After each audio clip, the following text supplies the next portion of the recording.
Hi, my name is Josephine Wilkins, and this is a video called Navigating a Trigger. What I want to give you is a 3-step protocol that will assist you in getting a sense of grounding and power when you next get triggered. I'm calling this A.H.H. Mostly because I think it's really important to get a little chuckle going when we get triggered, because oftentimes we can get super serious. So this will assist you in getting a sense of humor when we really need it. The first step, A, is for giving space to step away from the situation. So whether or not you can physically move away, that's ideal, right? Take a walk around the block, walk to the water fountain, listen to your favorite song, whatever it might be. Sometimes we're in situations where it's hard for us to just get up and go, an elevator, a meeting, whatever it might be. In those situations, what can be helpful is to just watch yourself from about 10 feet away. Just kind of take your attention and your perspective. Just move yourself away from the situation and just kind of observe for a moment or two. Even if you can do this for 1 or 2 seconds, it can be very powerful. You can keep hearing that in your mind, A-H-H. And then H, so we have A for moving away. The first H is to remember H is for healing. That every single time we get triggered, it's the opportunity for us to be healed. So we don't always instantly know what's coming up to be healed, but the moment that we can root into that remembering, it can be helpful. The second H is for help. What's important to understand is that when we're triggered, it's an opportunity for healing, and that we really want to step forward and give ourselves any help that we can. So simple things can be asking ourselves what it is that we need in that moment. We can think about who we can maybe reach out to, a best friend, maybe our community, a family member. But we want to be open in that moment to really understanding and being aware that we need a little help, a little love, and a little attention.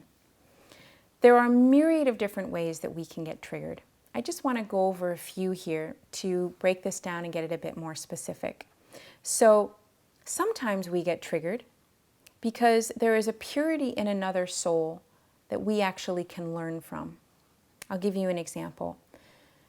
For most of my life in paying bills, I'm the type of person that pays bills. My husband laughs at me because I'll pay the credit card before it's due. I have this perhaps slightly anal compulsive part of me which just likes to pay things off.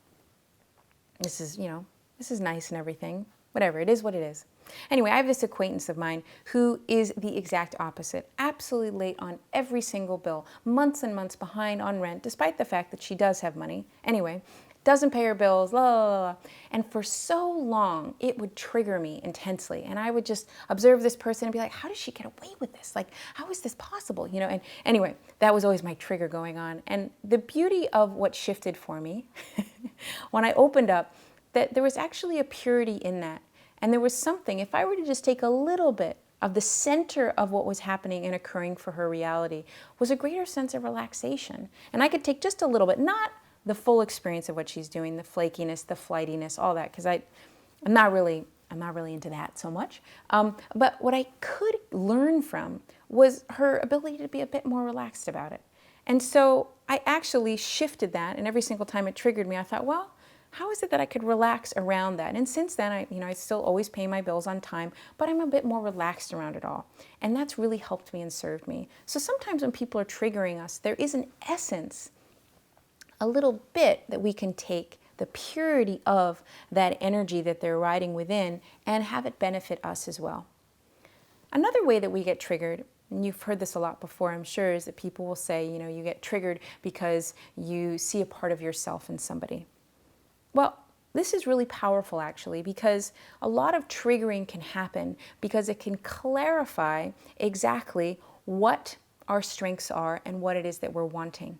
So I'm going to give you another specific example. About a year and a half ago, I had a client come to me, and she's been wanting for a long time to be open to female relationships and creating stronger bonds with women. And she said to me, I've got this great new friend. I'm so excited about it, but I have this horrible problem. I'm intensely jealous of her. And every time I'm around her, I get so incredibly triggered. It's horrible because she's the nicest, most amazing, beautiful, loving, pure soul, but she's incredibly wealthy, like private jets, multiple homes. I mean, lots and lots and lots of money, and I can't enjoy it for her. All I do is see there and burning jealousy.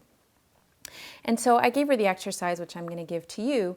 And that is, I said, I want you to go around and I want you to understand when you're with her, what is the core essence of what you're wanting from her? And when she got down to it, it wasn't that she actually really wanted multiple jets and, houses. That wasn't particularly what she was yearning for. But the essence of what she wanted was a sense of freedom. And that's what this woman had that she was really yearning for. So I told her, I said, what I really want you to clarify for yourself are all the ways that as an American woman, you have an enormous amount of freedom. And I want you to just list it upon list it. And so she went away, and for that week, she just focused on all the ways. She wrote them down, she thought about them, she just milked in all the ways that she had a sense of freedom. On top of that, I said, not only do I want you to focus on freedom, but I want you to open up to the notion that maybe the possibility that that is rubbing you so intensely is that it's clarifying for you a desire.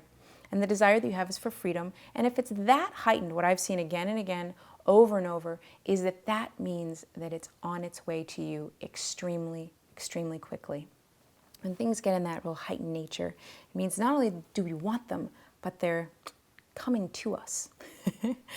And so she did this for a while, and what's really neat is that over a period of time, she welcomed up and open to an enormous opportunity of abundance. So within the last year, she's become the wealthiest that she's ever been, and that's allowed her an enormous amount of freedom. And I've witnessed it, and it's been a real inspiration for me. So I offer that to you because she really took that trigger, shifted it, and allowed herself to see, okay, this is what I'm wanting, and I'm going to allow this stickiness of jealousy to really assist me to getting clear on what it is that I want. And you can do this as well with what you don't want, because some things are just as simple as somebody triggers you because you don't want that.